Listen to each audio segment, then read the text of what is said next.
Hi, everyone, and welcome. Thank you so much for joining Bookhampton's virtual event with Marian Lindberg for her new book, Scandal on Plum Island, which is published by East End Press. A few Zoom housekeeping details before we get started. All guests are muted, and you will remain muted throughout the duration of this event. For optimal viewing, you can use Zoom view functions in the top right corner of your screen. You can select speaker view so that our author Marian is highlighted on your screen. Please ask questions in the chat box function of your Zoom screen. We will get to as many of your questions as possible, and I'm monitoring the chat box at all times throughout the event, so you can send all your questions to me. If at any time you drop off the Zoom call or you experience technical difficulties, simply click the link again to be readmitted. Please don't forget to purchase a copy of Scandal on Plum Island at bookhampton.com, and you can click on the link that I'll be sending you in the chat box. Thank you again for joining us, and without further ado, please welcome Colin Bertram of East End Press, who will be in conversation with Marian Lindberg. So take it away, Colin. Thank you, Em. Hello, everyone.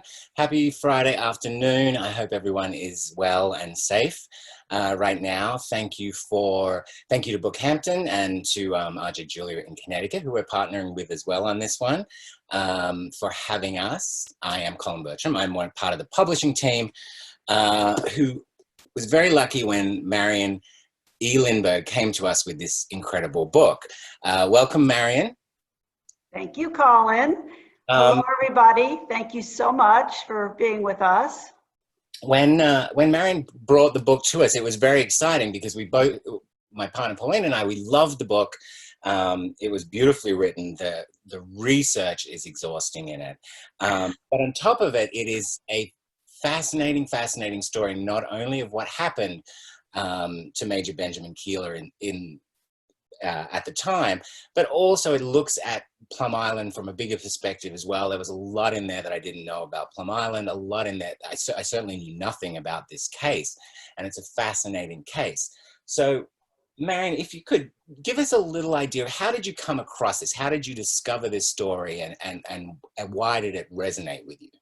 Well, I've been thinking about that because I've been asked the question, and I realized that I've been answering it incompletely.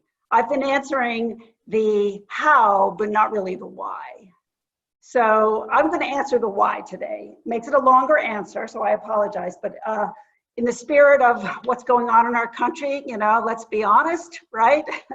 Let's be direct. So I'm going to try to answer it more thoroughly.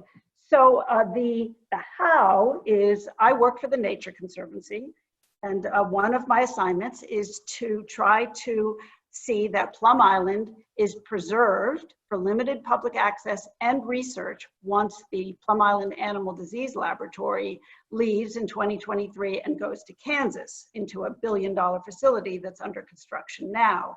So in the course of my work, I was going to have a meeting with someone, and I was given this book, A World Unto Itself, The Remarkable History of Plum Island, New York. And there is a chapter in here by Amy Folk, the Southold town historian, about the Koehler case. And I was so intrigued. So this is a man who was the commander of Fort Terry on Plum Island in 1913, who was accused of homoerotic acts. Very, very early in the history of persecution of perceived homosexuals in this country. The Bureau of Immigration was the first federal agency to start looking at traits that people might think meant so-called sexual deviancy, and that was in 1909, 1910. So this is 1913. So the ex-journalist in me was intrigued. We think we know everything, right? We know the significant things in our environment, and I had never heard of this case. So that intrigued me. The lawyer in me was intrigued because I just wondered, Amy's an historian, so I wondered, well, how did this happen? What kind of lawyering happened? What were the procedural details, et cetera. And the part of me that wants to preserve Plum Island thought, another reason to preserve this island, how fascinating. But really, why did it stick? Because we come into contact with interesting, intriguing information all the time. I spent 4 years researching and writing this book. And I really think that I wanted to do more thinking about gender and gender roles in this country. And what I was thinking about today is that I realized that may go back to my college. I went to Vassar College in the 70s. I don't expect anyone else to know this, but there was an article that Esquire magazine published in the mid-70s with a photo of 8 attractive men and a couple in drag. And these were the gay men at Vassar. And this became the meme about Vassar for the next decade. Vassar's where gay men go to college.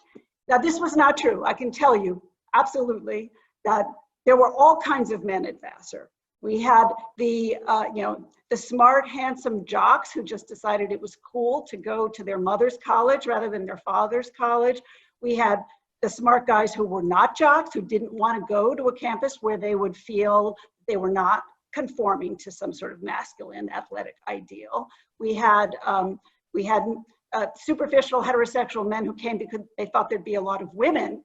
And Vassar had just gone co-ed a couple of years earlier after being all female.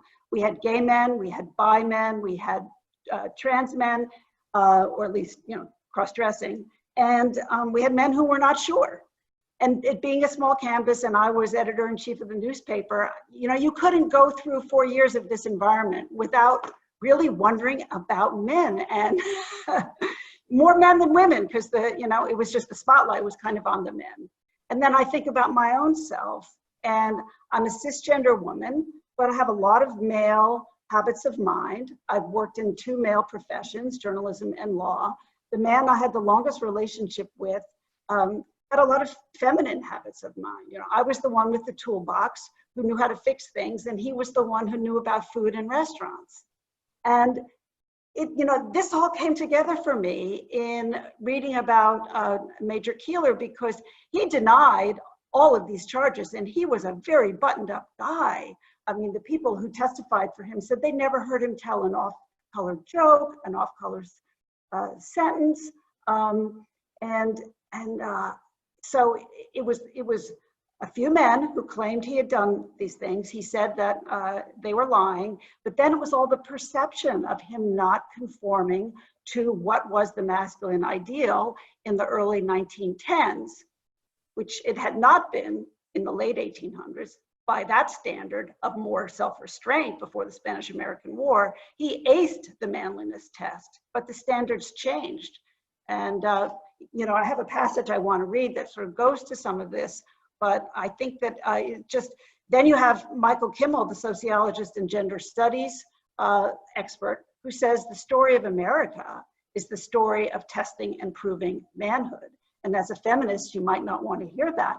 But if that's true, then really dealing with what the different standards of masculinity, you're really talking about the American character, which is what a lot of writers really want to write about. So that's a long answer, but... That's great.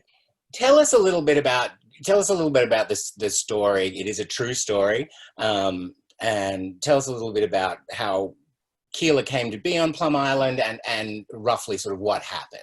Sure.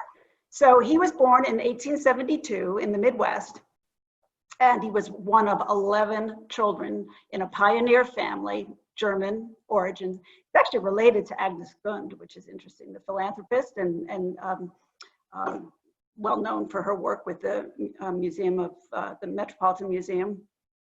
So Ben's mother was a Gund. And so very moralistic, pretty progressive for their time. And he followed an older brother, Lewis, into the Army. He went to West Point. He got his commission from Nebraska. And he did everything the Army wanted him to do. He went to the Philippines, fought in the Spanish-American War, the Philippine War, lost another brother, a third Army brother in the Philippines who was killed. And eventually, after being in San Francisco, he comes to New York City. And he really, over the course of his career, spent more time in New York than any other state. He went to West Point, and then he comes to New York to do recruiting. And they give him, they consider him a very good judge of men's fitness for the military, which is ironic considering what happened later. And they put him in charge of recruiting. Then he gets promoted to major. and this is in 1911. And at that summer, their mother dies. So the sister, Sophia, who, like Ben, is not married, educated, is at home with the mother. The mother dies, so Sophia can't really stay at home by herself. She could go live with a married sibling, but she doesn't want to do that. So she decides she's going to live with Ben wherever he's next assigned. And he's assigned to Plum Island, where there's a coast defense fort that was commissioned before the Spanish-American War, when everybody feared an attack from the Spanish Navy. And this was very much blown up out of proportion by the yellow journalists in New York. The Spanish never came near New York, and the war was over in about 3 months, but they had this fort. So they sent Ben there thinking that he, being a pretty strong disciplinarian, would restore discipline, because it's a beautiful seaside post and there was, a lot of distraction. So that's how it ends. So he and Sophia arrived there in the fall of 1911. And that is, you can see, that is Major Benjamin Koehler. There. As a West Point cadet. As a West Point. Very pure and innocent then. We'll talk a little bit more about Ben in a minute. So what happened? What was he accused of? Well, everything went really well at first. And, but there was this one lieutenant that became quite friendly with Sophia, played tennis with her and played cards, would come and they would have weekly card games. But then Ben found a lot of reasons to discipline him. One time a man fell overboard. They did a lot of harbor mining and mining exercises in the water. And his name was Austin Frick, this lieutenant. And a private, fell overboard, got tangled in the cables they used to hook these mines to the central station. And Frick was the lieutenant on duty, didn't make any effort to save the man. And as Major Koehler later said, I would have made more effort to save my dog. And so I don't blame him for failing to save the man, I blame him for failing to try. So that's kind of interesting that you have the older man, the one who is later accused of not being manly enough, accusing his accuser of not being manly enough. So there you see these lots of different ideas about what does it really mean to be a man. So for Ben, it was, you try to save somebody. For Austin Frick, who was younger, it was, you show that you really like women. And Ben never showed that. He lived with his sister on a remote island. Plum Island is 840 acres, a mile and a half off of Orient Point, really remote in the winter, very desolate. The younger men, they would go over to Fort Wright, which was closer to, on Fisher's Island, closer to New London, or they would go into New London so that they could meet women. And Ben showed no interest in being with women, and he's now 40 years old or so. He would say, well, he was just devoted to duty. So the issues with Frick continued. He did something Ben didn't like, so Ben stripped him of his title as athletic director. And then there was another man who came, another officer, a captain, and the captain got into trouble with Ben, and those two were the instigators of the charges against him. Which were groping. Basically, there was no allegation that he completed sex acts with anyone. It was though that that some of them were just fanciful on their face. The stories about the testicle grabbing and things that any true gay man at the time would have never done the things that were alleged, because if you were in a relationship with another man at the time, especially if you were middle class and educated, you did everything possible to conceal that. Now, you did, like I mentioned in the beginning, you did exhaustive research on this, and it's very cool, and you really dug very deep. And just to give readers an idea, that is all the footnotes. Tell us a little bit about the research, how you dug into it, and also the kind of access you got, because you dig up some things that you obviously must have befriended someone very, very good at an archive, or you are the legend of research. Well, I was able to document the creation of fake evidence, and that was my eureka moment. That was pretty exciting. I was in the National Archives, and it's just phenomenal the way in which material is preserved in this country. It is really something to be grateful for at the states and at the federal government. And I went to Washington for the climate march and to do some research at the same trip. And it also, I needed to I don't want to give it all away, but I needed to also get information from the Texas Pension Board to confirm this fake evidence. But that was pretty exciting. So don't be put off by all the endnotes. I've written the text is very fast moving. It sort of shows my split personality. The text is fast moving, very, I don't want to lose you. Stay with me here. We're going to zip on through. And then anyone who wants a more scholastic approach can look at the endnotes. But that's what was, for us as a publisher, that's what was very rewarding as well. You came to us with this story and you had dug in very, very deep. But on top of it, it really is a fascinating story about a time and a place. And as you said, it moves along, it's not quite, it's not thriller, crazy pace, but it moves along very quickly. And the cast of characters are fascinating, not least of which is Ben. And he, I've described him before as a little bit of an enigma. Tell us a little bit, obviously there are military reports, there's archives about what he did, where he was, stuff like that. But how did you dig into the sort of private side? Yeah, so hard, right? This is over 100 years ago. I had letters from the sister, which a family member gave me. And so I had most of what I got about their personal lives, the way they lived, and his attitudes were from those letters. So that was really helpful. And then I looked at a lot of personnel files. There were so many records. Every single major character who was an officer that would have a file at the National Archives retained their personnel files from their Army days. I went either ordered that and had it sent to me, or I went down to Washington and looked at that. So I could see from some of the things that he did, some of the ways when he was recruiting, for example, he was very fair.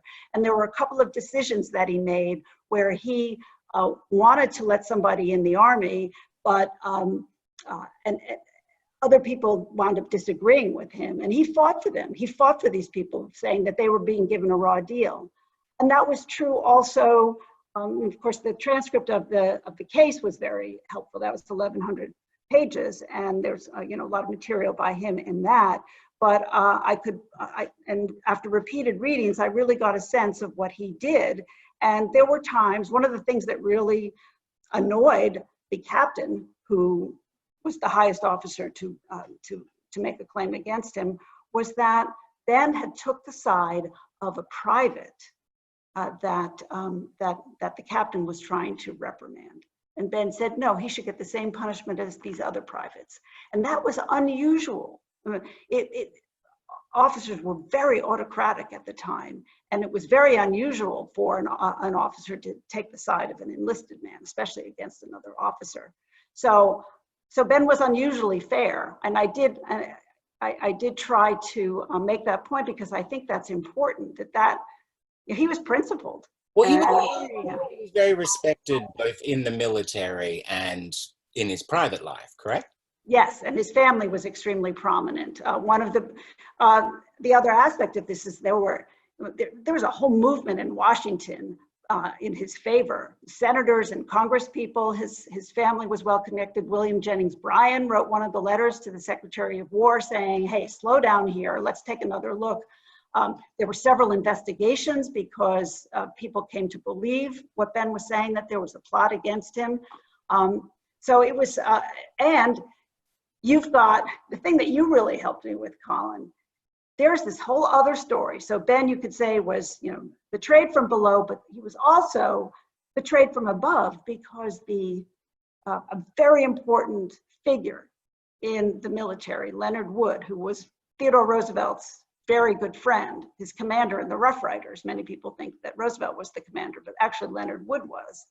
And so Leonard Wood had a run-in with Ben's brother, the army man I mentioned, Lewis. And my dog has just decided to play with her squeaky toy. I shouldn't have trusted her, Colin. But can I just go grab the toy? Oh, good. The trials and tribulations of pets. No, now she thinks we're playing. Okay, I'm really sorry, everybody. But this is real, right? So it was hard. It was very important for people to understand the reasons for this backstory, and Roosevelt even gets involved. But how to introduce it, right? Just as a matter of craft. And Colin said, we really like the book, but this one place. And it's so hard for a writer especially when you're as far along as I was, to just X out your own words. But he pushed me to do that. And readers, you are all going to benefit from that because it flows much better now. Yeah. Thank you. I wasn't terrible. I didn't go in with a red pen or anything. I just made a suggestion because this came to us in such a fantastic form, and we're so honored that Marian chose to work with us on this book as a local publisher, and the fact that it's just a great local story. Now, it's talking about Ben, and it's funny. I read the book the first time I read the manuscript, and I've read it a couple of times since, and it's interesting now that other people are reading it, they quickly say to me, oh, do you think he was gay or not? And that I find a really fascinating question, because how you read the book and how you perceive him are many and varied things. But as like a middle-aged gay man living in America, I read the book, and to me, I didn't get to the end of the book. And did I wonder? Sure. I'm a human being. You wonder, it's what it's about. But at the same time, we can't look at being gay, like you mentioned earlier, through the same lens that we do today. And even, you go back 10, 15, 20 years, the difference in that. We're now talking 100 years ago.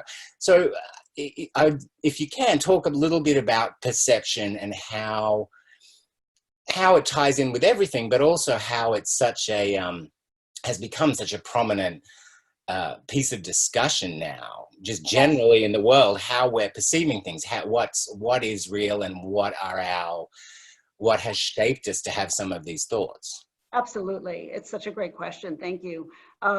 So first of all, the book goes into a lot of backstory about how homosexuality was, what the attitudes were. And the word homosexual only came to America, it's believed, in 1892. It came from Germany. And people did not identify themselves one way or the other. It just wasn't, it wasn't an identity thing, the way it is now. So to say, was he gay or he wasn't, it's not even a question that's really applicable to that time period. Some of the authors whose works I read to understand the social context better wrote that homosexuality as an identity really arose in reaction to the discrimination and the persecution. Then that kind of almost required people to identify, to have commonality with other people and to have a movement. But that happened much later. But the story I'll tell you is that in an earlier draft, I gave it to a couple people to read. One was a gay activist, and she said to me, "You seem to assume that he wasn't gay." And the other person was a radical feminist, and she said, "You seem to assume that he was gay." Now they read the same words. So that's interesting that, I couldn't have assumed both. If it was one or the other. So my personal belief is that, no, if he had to have wondered and asked himself, if he had 8 brothers who were married, why am I not married? That I presume any person at some point in their long life would ask themselves.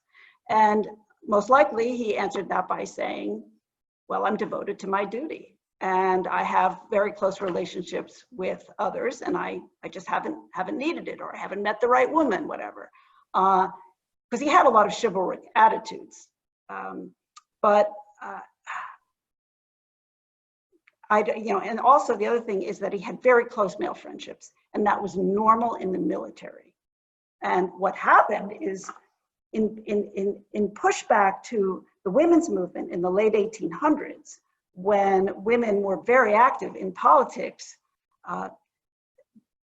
Theodore Roosevelt and others said, oh, men are too weak and too soft. We need stronger men, and war makes men strong, and that's why we need to go to war against Spain. And after the quick victory against Spain, there was this rah-rah male bravado. That's when you had the emerging more militaristic and violent definition of manhood, which had previously been restrained. But then at the same time, there was some visibility of gay subcultures in some of the cities, or at least the so-called fairies that, acted somewhat feminine and were out on the streets, weren't really trying to hide anything, especially in New York. And all of a sudden, these men who had reacted to softness in women by really trying to come together in sports, at the gym, trying to differentiate themselves from women and be together more, had to prove that they were not like these fairies. So that's when gender policing started, is that how are we going to prove that we're not one of those fairies? Because then all of a sudden there was this realization that anatomy isn't enough. Mm-hmm. That's why this whole the whole thing changed. And then Ben, who had aced the manhood standards of the late 1890s, all of a sudden finds himself, well, I can't compete in that field. Yeah, and it's interesting because again, you used the word, but that was fairy I'm talking about. That was a word used then because gay didn't exist in this way. Homosexual wasn't a word that people used. And you have a piece in the book, don't you, that you wanted to read? Yes, I do. Do we have time? Yes, we do. It ties into what we're talking about, so that's great. Okay. Yeah. This will help people have a little product examination. Let me read. So what you need to know here, I told you about Lewis. He's the older brother, also in the Army. And then you'll hear a couple of names, Mills, Barry, Hahn, and Surratt. They're senior Army men. Sophia, I told you about, the sister, and she had written early on when they were uncertain where Ben was going to be sent, I know we will be happy wherever Ben is sent. So the chapter is called Long Walk from Quartermaster Dock. He's been accused of immoral conduct. They wouldn't tell him anything more. They've summoned him to Governor's Island, which is where the administrative head of the Army Eastern Department was. And he's arrived. It's a 5-hour trip to get there from Plum Island, steamer to New London, and then train from New London to New York, and then a little ferry to Governor's Island. So a long, long trip.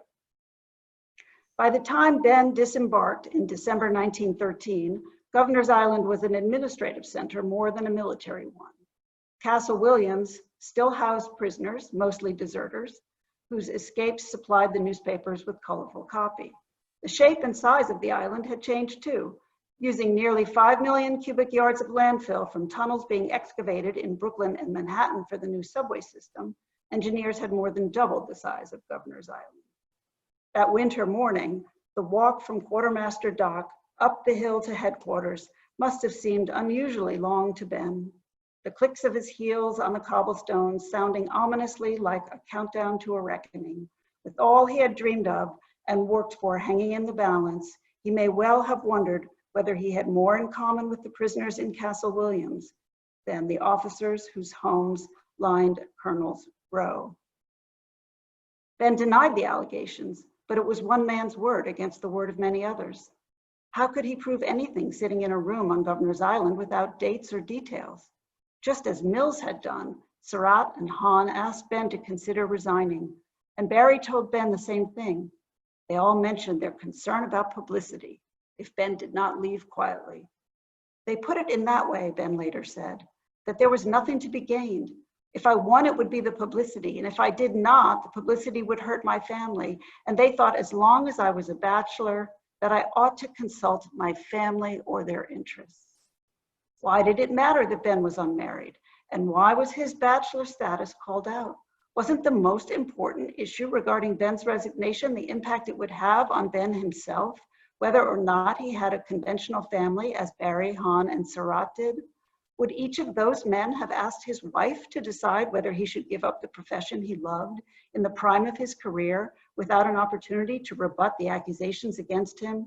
And while it was true that publicity would be embarrassing for all concerned, if Ben was acquitted, publicity would be far worse for the Army, which was the employer of multiple people who in that event would be found to have lied. For the most part, the Army was in new territory. The Articles of War listed rape as a crime, but only in times of war.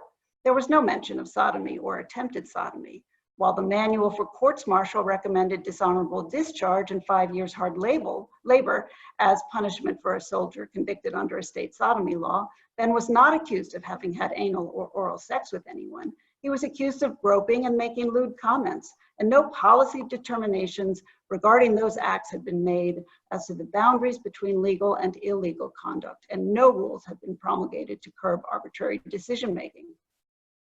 It was unclear whether Ben's alleged acts were considered a problem in and of themselves because of assumed impacts on the victims and Army morale and discipline, or because they indicated a man acting like a homosexual who might therefore be a homosexual, contrary to prevailing standards of masculinity that posited heterosexuality as normal. The reaction of the Eastern Department's senior officers to the conundrum Ben presented, an excellent officer by objective measures, now said to be a sexual deviant, reflected an unspoken and largely unexamined discomfort with homosexuality that would take many forms over the course of the 20th century, reaching an apex of ugliness and hostility after World War II, before morphing into the 1990s policy of don't ask, don't tell, which persisted until 2011. The problem in Ben's case was that the telling had been done only by others.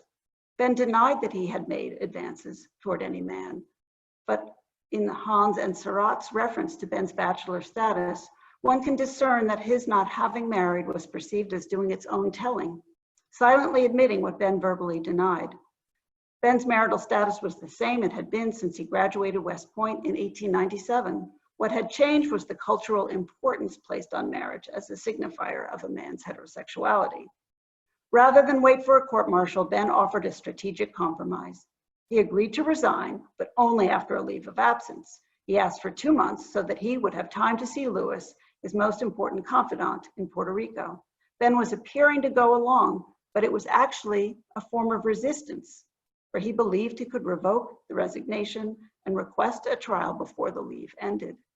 That evening, Ben wrote 2 documents, an application for leave and a resignation to take effect upon expiration of 60 days. He submitted them the next day, and Barry approved the arrangement. Having bought himself some time, though little peace, Ben left Governor's Island for the long trip back to Plum Island, that wild place where Sophia had expected to be happy. There, in the quiet house he shared with his sister, which others were now portraying as a meeting place for homosexual liaisons, Ben waited for the Army's next move.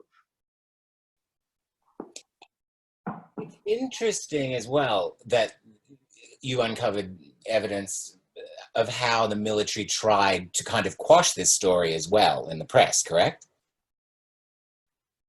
Yeah, they tried to quash it. One of the reasons why it's so unknown is they transferred the people involved to all different places, so there would not be a perpetuation, no talking about it, because everybody was broken up and isolated, and that of course the proceeding was not open to the public. Press were not even allowed to get on the island. A very famous lawyer came all the way from Boston, and he wasn't even allowed to get on the island. He and Ben had to meet in a boat that was tied up. And the other thing to remember is that Plum Island identified more with Connecticut at the time. The steamer came from Connecticut. They really had very little to do with Long Island. And so I think that's also part of it, is that, it just wasn't part really woven into the fabric of Long Island. But it's still, even though they tried to tamp it down, it definitely made headlines. Oh yeah. Oh, it was, and the thing is, that's you know, you're a journalist.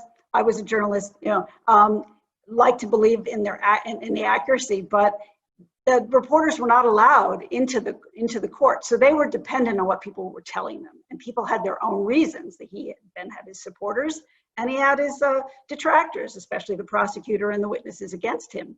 So the reporters would hang out on the dock in New London and wait for a witness who had testified to come, and or some, I think the lawyers were sources also, and talk to them. And some of the accounts, because I had the transcript, I know exactly what was said. Some of the accounts of what a witness supposedly said were so far off. And but it's very interesting to see how the press handled it. At first, they didn't actually say what the charges were. They just would refer to immoral conduct. Then they got a little bit more graphic. And you know, some of this mischaracterization of the testimony reached the Secretary of War, and he flipped out because he thought something was said in the trial that wasn't. And that's a big part of what happened too. So it's you know, it really was not the press's finest hour. What do you, after you've written this and now that it's out there, which is amazing, what are your hopes for the book and for the story? Well, I think ultimately it's a story about injustice, about being misperceived, and about the ways in which stereotypes do so much damage to people and to society. Kind of relevant today. So I hope that the book will enhance tolerance. I learned a lot. You know, I mentioned transgender individuals in the epilogue. You know, personally feels just terrible about the violence against transgender men and women, especially if they're African American, a very high percentage, and children, and the creation of fictional beings out of transgender individuals. That all they really want is to get access to the other gender's bathrooms, right? So I hope that it will, you know, just cause people to take a breath and really not judge on the basis of superficial.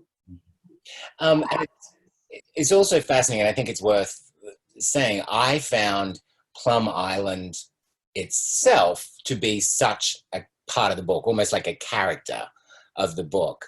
And you really do, and you had the privilege through work to go there, to be there on the island, to do things a lot of us would love to do. Only once. Only got to go there once. But you do describe it, and you do set it and make it atmospheric to the point of it's not very far away from where I live, you know, like a lot of us here. But I learned so much more just about the small things as well about the island, and how isolating it was at the time. Even though, like you said, you know, they were more dealing with Connecticut, and we think of it as being close today, but back then it really was out there at the end.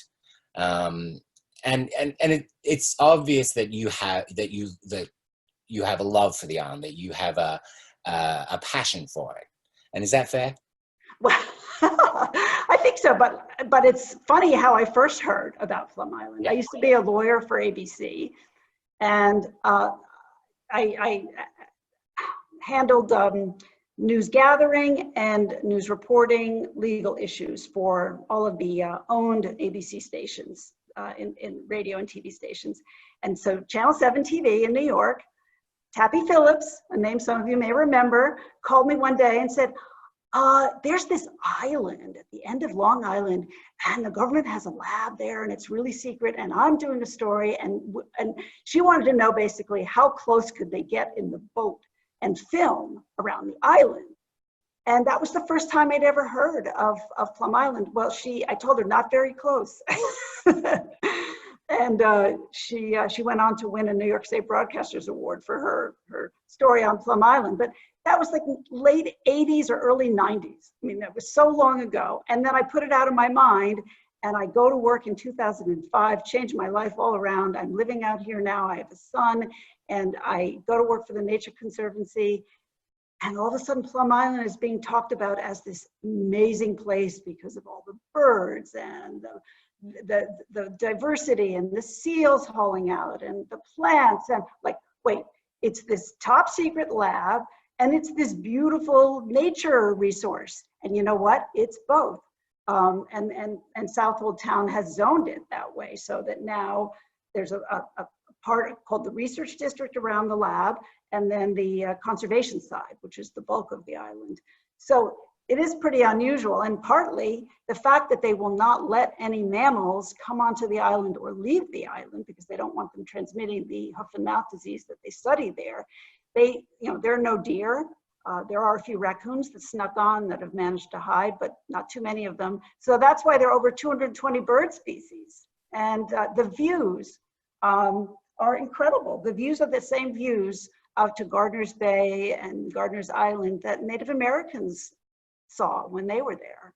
And so it's a time capsule of history that's right there in the land.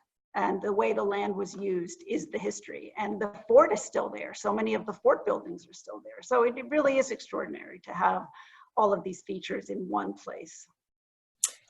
We have a question. If anybody has a question, please jump in and ask.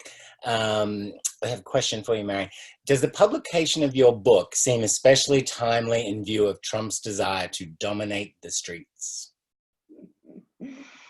Yeah. In fact, I wrote an article that I'm waiting to find out if it gets accepted, which is, even in the debate about masks and whether wearing a mask is weak. And New York has this sign, "We are New York tough, wear your mask." It's like, are they talking about masks? Or are they talking about manliness? That absolutely Trump brings us back to the early 1900s in his rhetoric, which is, in his view, and you can even see it in his pardoning of Gallagher, nothing is impermissible if it helps a man not to be perceived as effeminate. And that's this, and you look at him. This is a man who didn't serve in the military, and he has not ingratiated himself with the military brass. They do not like the fact that he's overruled them on things like that Navy SEAL Gallagher pardoning him after he was convicted in a military court, and teammates said that we don't want to serve with this man because he's murdering people. So I do think it's a bit timely, yes. Yeah. And I find it very interesting, the parallels, like you said, and just to get back to the perception side of things about, we're asked to question, we should question a lot, and we're asked to question things more, yet there's often a knee-jerk reaction, whether it be social conditioning, whatever, that brings out these ideas and things like that. But I thought it was quite fascinating that the whole idea of how we're viewing, how we view stereotypes now. And there was the fact that this story happened 1911, 1912, 1913, 1914 just blew my mind, because in part of the book as well, you said it's interesting because there was this sort of opposite view that they came to have, where earlier in the very early 1900s, cross-dressing was a fad. And then in the course of a couple of years, it was, a man has to be this and a man has to be that. And he, because of where he was and who he was, and did not show, was not married, and he liked gardening, if I'm correct. And that was enough for them to create this case around him. Yeah, he was raised in this weird part of Western Iowa that was dominated by Brits when he was growing up. So he had a lot of very refined tastes. He liked classical music. He liked to garden. He was not a team sport guy. Yes, they created a lot of innuendo that he was not a great witness, because I think he was a man of action. He wasn't really somebody who imagined that anyone could believe these things of him. And as you mentioned earlier, he was respected in the military and out. So it was a very quick kind of turn about in that way. You must have come across incredible stories that like were offshoots doing your research. Is there anything that you're dying to get back to and dig deeper into, or are you just going to enjoy this now for now? Yeah, I got to get through this first. But there were so many tangents that I just loved. I mean, I learned so much about the Philippines. Like, who knows anything about the Philippines? You know, why do we even have military bases there? Like, maybe you all know this, but I didn't really understand that we actually bought the Philippines from Spain as part of the treaty that ended the Spanish-American War. And Duterte is the first Philippine president from the southern Philippines, which remained Muslim even under Spanish occupation. And that's where there's been so much unrest lately, Mindanao. And that's where the whole case involving the brother, which is this side background, took place. So, and there was a brutal massacre there that Duterte brought up when he came to visit Obama. So I was just amazed over and over again how much we are still talking about issues that began at that time period, and yet we know so little about that. Just generally, it's, I don't know, in my education, we didn't really focus on the 1890 to 1920 period. World War I, yes, but up until World War I, you know, through like 1916, no. And it was fascinating to learn more about Wilson and McKinley, how McKinley, when he resisted war, he was portrayed as an old woman. Yeah, I just found the whole period fascinating. And Koehler didn't necessarily physically fit the idea of a man at the time, did he? Because he was shorter, correct? Yes, he was 5'2". 5'2", and he wasn't tall and strapping and stuff like that. So again, it was very much a perception of him in other ways, even physically, that he wasn't man enough, and let's try and get rid of him using this. It is a fascinating story. Do you have any other questions? Let me know. We want to thank you very much for doing this, for opening the door on this amazing story. Are you writing anything at the moment? Oh, just articles, you know, and in my journal, I look forward to having time to think about what I want to do next. I'm sure it will come. And, you know, can't help but write something. But, you know, the thing about it is, when you know, this is my second book. The first book took even longer because I started it as a novel and then realized that, no, I had to do it first person. Because, you know, sometimes you think better when you write fiction. You allow yourself to ask questions that you wouldn't ask if you were just thinking about yourself. But once I had done that, I realized I did have to do the investigation myself. But when you know how much it takes, then it's hard to think about what you're going to write until you really feel it, you know. So I look forward to having that time. Well, thank you very much for writing Scandal on Plum Island. Thank you. And everybody, if you do read the book, and I hope you will, I covered a lot, but there's a lot I didn't cover. There's a lot of twists and turns in the story. Nelson DeMille said it reads like a legal thriller, which was really nice. He wrote a novel called Plum Island, some of you may know. But, you know, please feel free to send me questions. I have a website and there's an email. It's just marianlindberg.com, very imaginative. And you can send me questions, comments in that. And Eve, I loved your book, and I'm so looking forward to doing the book club. Yeah. Oh yes, for those who don't know, it is the book club selection for Bookhampton for June. They will be discussing it on July the 7th, and Marian will be zooming in to discuss with those who've read it, which is great. And again, thank you so much, Marian. Thank you, Bookhampton, RJ Jeweler in Connecticut. Thank you, everyone, so much for tuning in. Available at bookhampton.com, rjjulia.com. Thank you for supporting your local bookstores at this current time so much. Yeah. Hi, Kitty. I just have to say hi, Kitty. My middle school friend. Right? Everyone appreciates it. Supporting our local businesses. And again, thank you, Marian. Congratulations. Okay, bye. Thank you. Bye, Thank everyone. you, everyone. Have a great weekend.